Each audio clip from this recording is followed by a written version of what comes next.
How to find security alerts on TikTok app. Hi guys, in this video I will show you how to find security alerts on your TikTok account easy and quick. So first thing, go to your TikTok.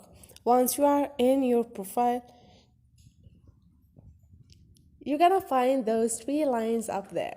Click on it. Now click on setting and privacy, and you're gonna find security and login, and this is the first option, which is security alerts.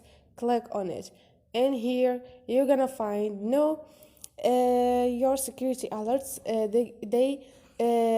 They right here, no unusual account activity detected in the last 7 days. You can just click on done, and this is it. Easy and quick. Don't forget to subscribe and like.